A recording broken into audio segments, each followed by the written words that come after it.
সন্তানের প্রতি বাবা মার 2 নম্বর দায়িত্ব হলো সন্তান যখন আল্লাহ দিলেন, সন্তান পেয়ে গেলেন, শুকরিয়া জানাবেন কার? কারণ সন্তান দেওয়া না দেওয়ার মালিক কে?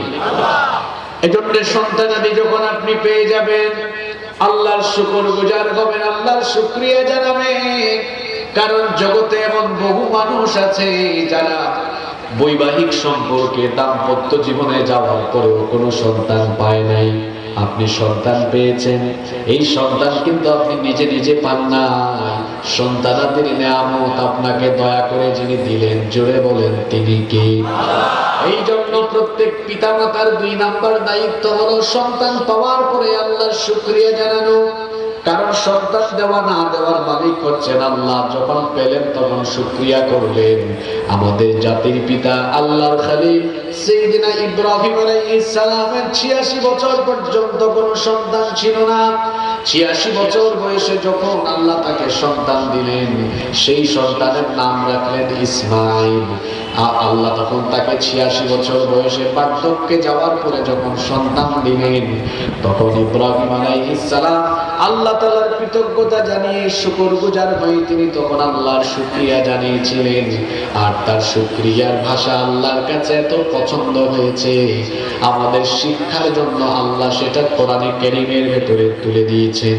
কোরআনুল কারীমের 14 নম্বর সূরা, সূরা ইব্রাহিমের 39 নম্বর আয়াতের মধ্যে এসেছে, আমাদের জাতির পিতা আল্লাহর শুকরিয়া জানিয়ে পড়েছিলেন, আলহামদুলিল্লাহিল্লাযী ওয়াহাবালি আলাল কিবারি ইসমাঈল ওয়া ইসহাক ইন্না রাব্বী লাসামিউদ দুআ। তিনি বলেছিলেন সব প্রশংসা আল্লাহ, যিনি আমাকে এই বার্ধক্য বয়সে, বুড়ো বয়সে ইসমাঈল এবং ইসহাকের নিয়ামত দিয়েছেন। এজন্য তিনি প্রশংসা করেছিলেন আল্লাহ। পিতা মাতা হয়ে গেলে সন্তানের হক কিভাবে আদায় করতে হয় আজকে ধারাবাহিকভাবে শুনে। 2 নাম্বার হলো সন্তান জন্মের পরে মা বাবা সবাই মিলে প্রশংসা করতে হবে যার, তিনি কে? এখন প্রশংসা নাই, মানুষ আপডেট ফেসবুকে লেখে ওয়াও আমার একটা সন্তান হয়েছে। আপনারা হাসতেছেন কি যুবক ভাইয়েরা? ঠিক আছে না কথা?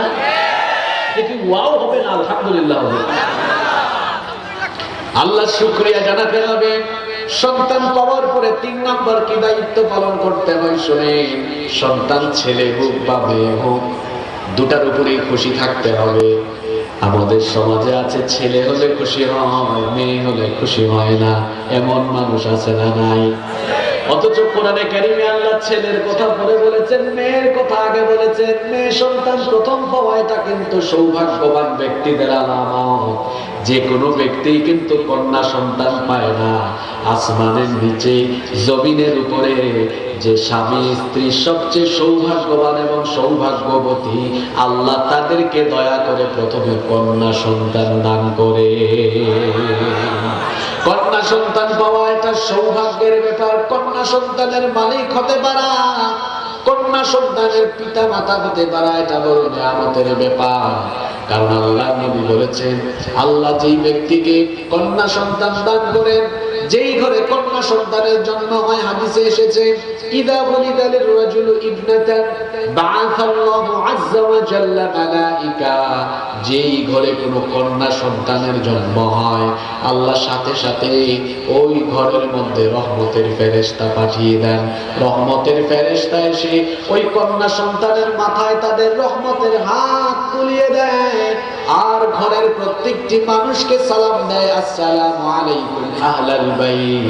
হে এই ঘরের মানুষেরা, তোমাদের সবার উপরে সালাম। যেই ঘরে এই কন্যা সন্তানের জন্ম হলো, এই ঘরের মানুষের জন্য আমরা সুসংবাদ নিয়ে এসেছি। এই কন্যা সন্তানকে পেয়ে যারা আনন্দিত হবে, খুশি হবে, এদেরকে যারা, এই কন্যা সন্তানকে যারা আদর স্নেহ মমতা ভালোবাসা দিয়ে প্রতিপালন লালন পালন করে উত্তম শিক্ষা দীক্ষায় শিক্ষিত করে, এরপরে যে পিতা মাতা এই কন্যা সন্তানকে সৎপাত্রস্থ করবে, আল্লাহ আমাদেরকে সুসংবাদ দিয়ে পাঠিয়েছেন। আল্লাহ ওয়াদা করেছেন ওই পিতা মাতাকে আল্লাহ তাআলা জান্নাত দান করবে। ছেলে সন্তানের ব্যাপারে এরকম কোন হাদিসের কিতাবে কন্যা সন্তান নেয়ামত।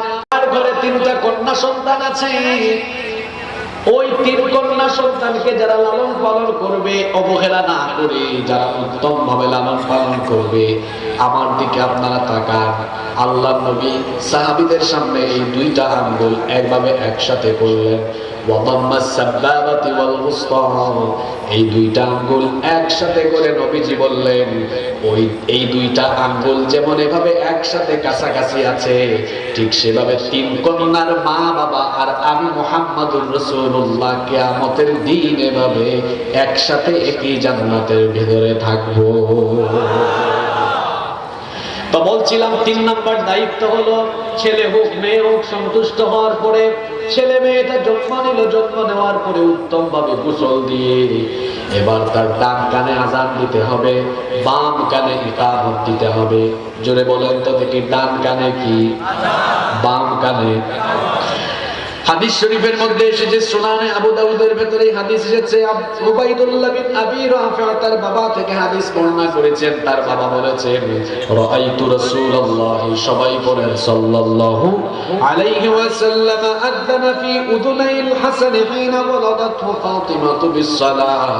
আল্লাহর নবীর কলিজার টুকরা মেয়ে ফাতিমাতুজ জাহরা রাদিয়াল্লাহু আনহার ঘরে যখন হাসানের জন্ম হলো, আল্লাহর নবী তার কলিজার টুকরা নাতি হাসানকে কোলে নিয়ে তার ডান কানে আযান দিয়েছে। ডান কানে আযান, বাম কানে, যাতে করে সন্তানের কানে দুনিয়াতে আসার পরে সবার আগে আল্লাহর শ্রেষ্ঠত্বের বাণী পৌঁছে যায়, তাওহীদ আর রিসালাতের বাণী যেন তার কানে প্রবেশ করে। আজকে দুঃখজনক হলেও সত্য, এই সুন্নতটা আমার সমাজ থেকে ধীরে ধীরে কমে যাচ্ছে। কমে যাওয়ার আরো একটা কারণ আছে, সেটা হলো আগের জামানায় তো সন্তানের জন্ম হতো ঘরে বাসা বাড়িতে, এখন বেশিরভাগ বাচ্চার জন্ম হয় কোথায়? জোরে বলেন। বাবারা আমার 2 পাশে আপনারা বসে আছেন, আপনারা আমার বাবার বয়সী। আপনাদের জামানায় বাচ্চা কাচ্চা কি হসপিটালে জন্ম হওয়া লাগছে? আমরা 8 ভাই বোন, 8 ভাই বোন মোট, এর মধ্যে একজন মারা গেছে, 7 জন আছে, জীবিত আছে। আমার মায়ের তো সিজারের দরকার হয় নাই, হাসপাতালেও যাওয়ার দরকার হয় নাই। আমাদের মা চাচিদের কাছ থেকে গল্প শুনেছি আমরা, যে বাচ্চা হয়েছে পাশের বাড়ির মানুষজন অনেক সময় এখন আর পাশের বাড়ির না, বিশেষ করে যাদের ফেসবুক অ্যাকাউন্ট আছে তার ফ্রেন্ড লিস্টের সবাই জানে। কি বলেন, ঠিক আছে না? এখন মহিলারা বেবি বাম্প করে ফেসবুকে পোস্ট আপলোড করে, মানে আগে থেকেই বুঝাই দেয় আমার সময় আসতেছে সামনে। ঠিক আছে না কথা? ইউরোপ আমেরিকায় এখন স্লোগান উঠেছে, নো সিজার। সিজারের অনেক ক্ষতিকর দিক আছে, মায়ের জন্য ক্ষতি, বাচ্চার জন্য। আচ্ছা, একটা সন্তান আসার জন্য আল্লাহ যে রাস্তা দিয়েছেন, ওই রাস্তা বাদ দিয়ে অন্য রাস্তায় গেলে সমস্যা হওয়ার সম্ভাবনা আছে না নাই? অবশ্যই আছে। আল্লাহ একটা রাস্তা তৈরি করে দিয়েছেন, এটার বিপরীতে গিয়ে যখন আপনি অন্য রাস্তায় বের করবেন তখন তো সমস্যা কিছু হবেই। ডাক্তাররাও বলেন হ্যাঁ সমস্যা হবে। এই জন্য দেখবেন সিজারে জন্ম নেওয়া বাচ্চাগুলো রোগা রোগা হয়, এদের রোগ প্রতিরোধ ক্ষমতা কম। কারণ চিকিৎসা বিজ্ঞান বলছে, যখন একজন সন্তান তার মায়ের জরায়ু দিয়ে বের হয়, জরায়ুতে লেগে থাকা অসংখ্য ব্যাকটেরিয়া বাচ্চার শরীরে লেগে যায়, যার কারণে ওই বাচ্চা জন্মের পরে অত্যন্ত রোগ প্রতিরোধ ক্ষমতা সম্পন্ন হয়ে থাকে। আল্লাহু আকবার। আর মায়ের জন্যও ক্ষতি, যেই মায়ের সিজার হয় দেখা যায় ফিজিক্যাল ফিটনেসের ক্ষেত্রে সমস্যা হতে পারে, ভবিষ্যতে সন্তান জন্মদানের ক্ষেত্রেও ওই নারীর প্রবলেম হতে পারে। মায়ের জন্যও ক্ষতি, বাচ্চার জন্যও ক্ষতি। তো যারা হসপিটালে হচ্ছে, অনেক সময় হসপিটালে আযান ইকামতেরও কেউ থাকে, অসচেতন পরিবারের অনেকে আযান ইকামত দেয় না। আবার অনেকের বাসা বাড়িতে হলেও দেখা যায় আযান দিতে গিয়ে 2-3 দিন লাগে, অনেকে আবার ভুলেও যায়, দেয় না। কেন? কারণ many Muslims feel embarrassed to this work. অনেকে আছে এই কাজে লজ্জা ফিল করে। একবার সকালবেলা মসজিদ কমিটির সভাপতি মসজিদের ইমাম সাহেবকে ফোন করেছেন, হুজুর আপনি কোথায়? আমি আবার কোথায়, আমি তো আমার রুমে আছি, গুজরাখানায় আছি। ঠিক আছে, আপনি আমার বাড়িতে আসেন তো। ইমাম সাহেব তো খুব চিন্তায় পড়ে গেলেন, সকাল সকাল সভাপতি সাহেবের ফোন, না জানি চাকরি আছে না গেছে। তিনি একটু পেরেশানি নিয়ে সভাপতি সাহেবের বাড়িতে গেলেন। সভাপতি সাহেবের বাড়িতে যাওয়ার পর ড্রয়িং রুমে যখন বসলেন, সভাপতি সাহেব মিষ্টি নিয়ে হাজির। হুজুর নেন, মিষ্টি খান। তখন ইমাম সাহেব বললেন, কি ব্যাপার সভাপতি সাহেব, মিষ্টি খাওয়াচ্ছেন, কোনো খুশির খবর আছে নাকি? আছে তো। কি কয়? আপনার ভাতিজা হয়েছে, মিষ্টি খান। ইমাম সাহেব মিষ্টি খাচ্ছেন, সভাপতি সাহেব বললেন, দাঁড়ান, মিষ্টিটা একটু পরে খান, আপনার ভাতিজার কানে আজান দেন, এজন্য আপনাকে নিয়ে আসছি। ইমাম সাহেব বললেন, বাচ্চা আপনার আমাকে দিয়ে আজান দেওয়াচ্ছেন কেন? আপনার বাচ্চার কানে তো আপনি আজান দিতে পারতেন। কয়, আসলে দিতে পারতাম, কিন্তু আমার শরম লাগে, আমার লজ্জা লাগে। আজান দিতে কি শরম লাগার কথা? ইমাম সাহেবও বলে ফেলেছেন, আর বাচ্চা হওয়ার বেলায় শরম লাগলো না, এখন আজান দিতে লজ্জা লাগে কেন? আপনার আজান দিতে কি লজ্জা লাগার কথা? আরে মুসলমান তো লজ্জা শরম পাবে সুদ ঘুষ খাওয়ার বেলায়, মুসলমান তো লজ্জা শরম পাবে দুর্নীতি লুটপাট চাঁদাবাজি করার বেলায়। আল্লাহর বিধান পালনে কোনো লজ্জা শরম থাকার কথা নয়। নিজের বাচ্চার কানে নিজে আজান দিবেন, খুশি হয়ে দিবেন, কোলে নিয়ে ডান কানে আজান দিবেন, বাম কানে কি দিবেন?